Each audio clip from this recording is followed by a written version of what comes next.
એ ભિક્ષા આપી અને સાધુ પુરુષના મુખમાંથી નીકળી ગયું, પુત્રવતી ભવ. રડી પડી. બનારસમાં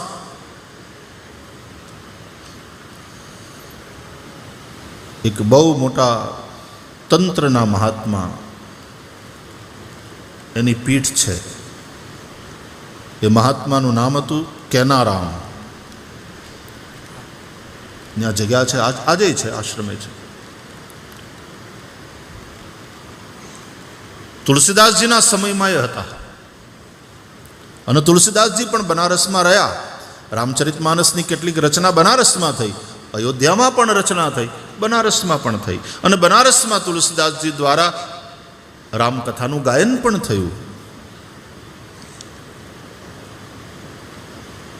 એકવાર તુલસીદાસજીના દર્શને એક દંપતી, એક શેઠ આવ્યા, પતિ પત્ની. એને કંઈ સંતાન નહોતું. તુલસીદાસજીને પગે લાગ્યા. પેલી ગૃહિણી રડી પડી. કેમ બાપા, શું છે? મહારાજ, શેર માટીની ખોટ છે, સંતાન નથી. તમે આશીર્વાદ આપો, અમારે ત્યાં પારણું બંધાય. એ તુલસીદાસજી તો શરણાગત મહાત્મા, મહાપુરુષ, કે મારો રામ દે, હું તો શું આપું? ઉભા રહો, તમે બેસો. આમ કહીને અંદર ગયા. પોતાની સેવા જ્યાં હતી ત્યાં પ્રભુને પ્રાર્થના કરી કે આ દુઃખી છે, સજ્જન દેખાય છે, સારા સદગ્રહસ્થ છે. પ્રભુ, આવાનો તો વંશ ચાલવો જોઈએ. નાથ, એના ભાગ્યમાં સંતાન છે? રામજીએ કહ્યું કે ના, એના ભાગ્યમાં સંતાન નથી. જે ભાવ જગતના લોકો છે ને એને સમજાશે કે વ્યક્તિ પોતાના ઈષ્ટ સાથે વાતો કેવી રીતે કરે ને એને જવાબે મળે. હા, રામને કહ્યું કે આના ભાગ્યમાં સંતાન છે પ્રભુ. રામજીએ ના પાડી, એના ભાગ્યમાં સંતાન નથી. તુલસીદાસજીને સાંભળીને થોડું દુઃખ થયું. બહાર આવ્યા. પેલા દંપતીને કહ્યું કે માં, ભગવાનનું નામ લે, ઠાકોરજી જેમ રાખે એમ રહીએ. તારા ભાગ્યમાં સંતાન નથી, સંતાન યોગ નથી તમારે. પેલી ગૃહિણી રડવા લાગી. એના પતિ એને સાંત્વના આપી, જેવી હરિની ઈચ્છા. તુલસીદાસજીને પ્રણામ કરીને બંને જતા રહ્યા.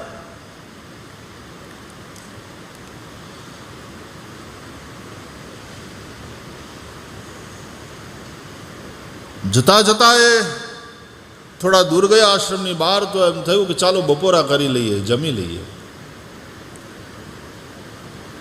ઝાડની નીચે, ત્યાં એનું એ વખતનું જે કંઈ વાહન હશે, વેલડું બેલડું, એ ઊભું રાખ્યું. ઝાડની નીચે બેઠા અને સાથે લાવેલું જમવાનું કાઢી અને હજી જમવાની તૈયારી કરતા હતા. ત્યાં એક સાધુ ભિક્ષા માટે નીકળેલા અને અહીંયા આવીને કહ્યું, ભિક્ષામ દેહી. એટલે આ બેને તરત જમવાનું થોડું હતું, ધન્ય ઘડી ધન્ય ભાગ. પહેલાં કોઈ સાધુ પુરુષ આવ્યા, એને જમાડીને પછી જમીએ. એટલે ભિક્ષા આપી. અને એ ભિક્ષા આપી અને સાધુ પુરુષના મુખમાંથી નીકળી ગયું, પુત્રવતી ભવ.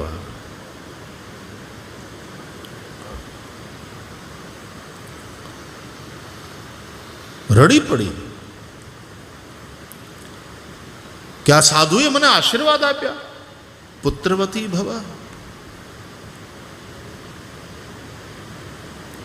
હજી હમણાં તો તુલસીદાસજી જેવા મહાત્માએ કહ્યું છે કે આપણા ભાગ્યમાં સંતાન યોગ નથી. પગે લાગી, આંખમાં આંસુ એમને રહ્યા, જેવી હરિની ઈચ્છા. સાધુને ભિક્ષા કરાવી, સાધુએ આશીર્વાદ આપ્યા. એ સાધુ કેનારામ, તંત્રના મોટા જાણકાર મહાપુરુષ.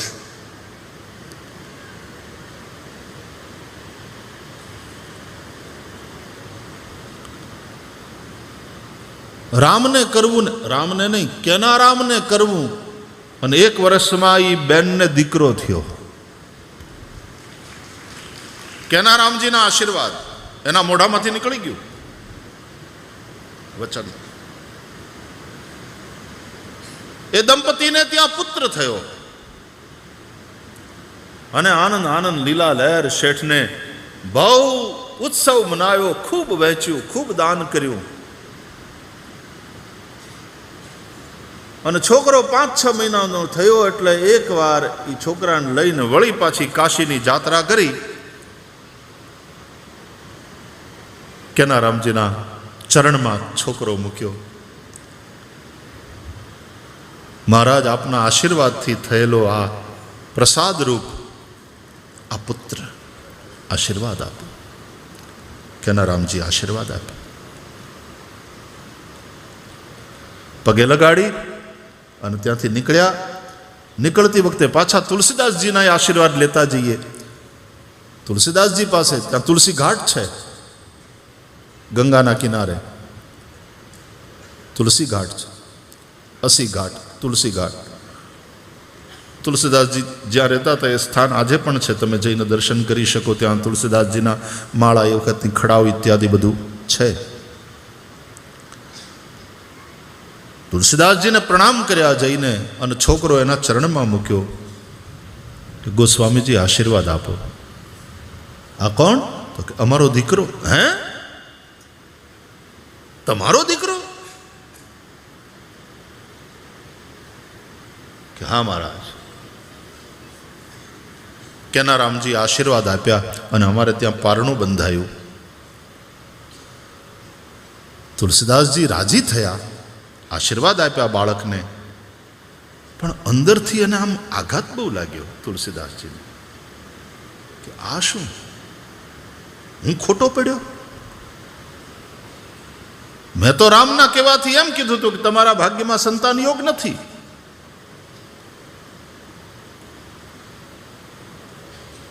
પગે લગાડી તુલસીદાસજીના પણ આશીર્વાદ લઈને પેલું દંપતી તો જતું રહ્યું. પણ તુલસીદાસજી રાજી બહુ થયા કે એને ત્યાં પારણું બંધાયું. પણ આઘાતે લાગ્યો, આશ્ચર્ય પણ થયું. રામની પાસે બેઠા.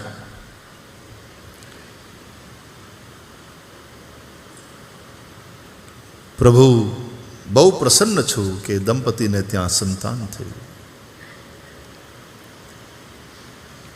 એમણે કહ્યું કે કેનારામજી આશીર્વાદ આપ્યા, એ મહાપુરુષના આશીર્વાદથી એને ત્યાં સંતાન થયું, એનો રાજીપો મને બહુ છે, પણ મને તમે ખોટો કેમ પાડ્યો?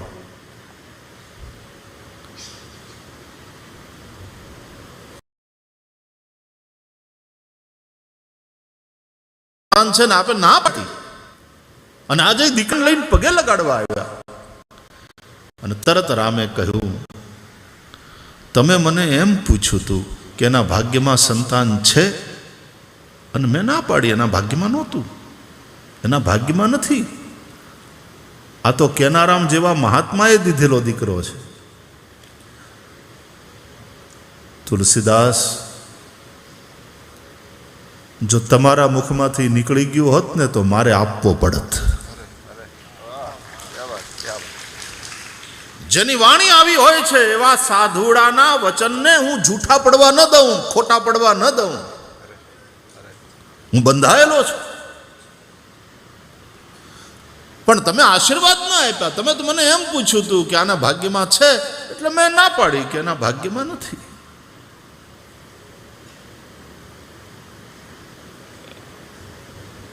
એટલે પછી ત્યાં કાશીમાં કહેવાયું કે જો ન કરે રામ વો કરે કેના રામ. જો ન કરે રામ વો કરે કેના રામ.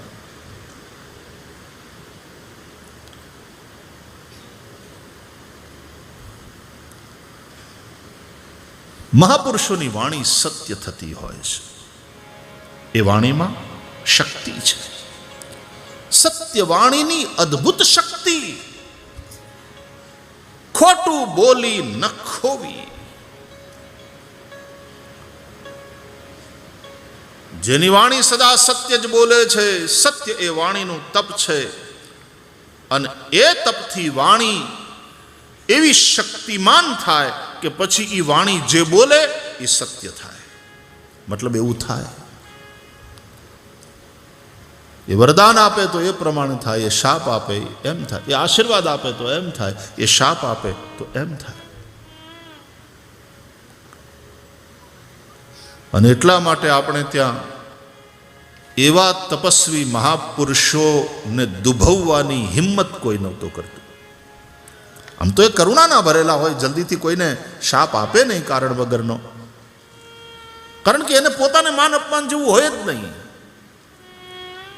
પણ જ્યારે એનું કલ્યાણ કરવું હોય અથવા તો જગતનું કંઈ કલ્યાણ કરવું હોય ત્યારે ક્રોધ કરીને શાપ આપી દે તો એમ થાય. અરે એ સતના જોરે સતી વૃંદા શાપ આપે અને ભગવાન વિષ્ણુને ભોગવવો પડે. એને પથ્થર થવું પડે, એને શાલિગ્રામ થવું પડે.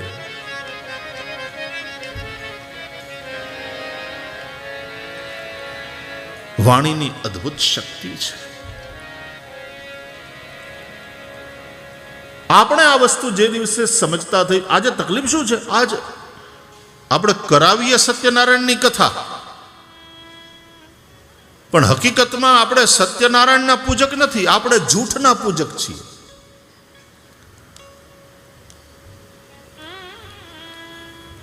આપણી આમ શ્રદ્ધા સત્યનારાયણમાં ખરી, પણ આપણી આસ્થા તો જૂઠમાં, વિશ્વાસ આપણો જૂઠમાં.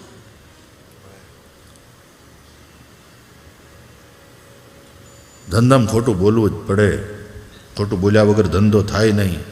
અમેરિકાની વાત નથી કરતો, અહીંયા તો ઘણું બધું સારું હશે, હું અમારે ત્યાંની વાત કરું. હાવ ખોટું. ને એમાં રાજકારણીઓ તો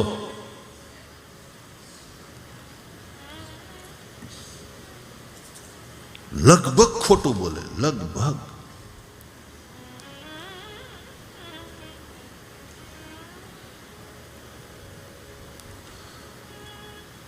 ચૂંટણી માટે મત માગવા જાય ત્યારે એમ કહે, પ્રજાજનો, મેં તમને વચન આપ્યું હતું, તમારે ત્યાં ઘરે ઘરે હું નળ આપીશ, અને મેં આપ્યા. આ વખતે મને મત આપશો તો હું એ નળમાં પાણી આપીશ.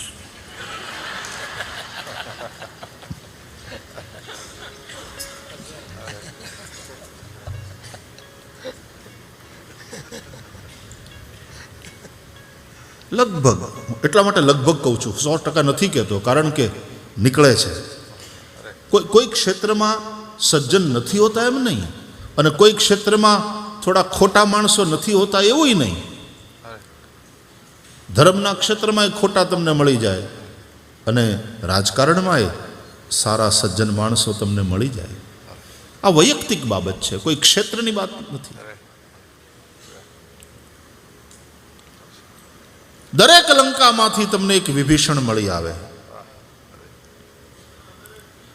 અને દરેક અયોધ્યામાં એકાદ મંથરા ક્યાંક બેઠી બેઠી કોતરતી હોય, ઉંદરકામાં કરતી હોય. તો અયોધ્યામાંથી ક્યાંક મંથરા પણ મળી આવે, અને લંકામાં ક્યાંક વિભીષણ પણ તમને જડી જાય. કોઈ સંપૂર્ણ સારો નથી હોતો, કોઈ સંપૂર્ણ ખરાબ નથી હોતો. વધારે ખરાબ ને ઓછા ખરાબની વચ્ચે રાજકારણમાં પસંદગી કરવાની હોય છે, અને વધારે હારા ને ઓછા હારા એમ સમજીને સૌને બંધન કરવાના હોય છે.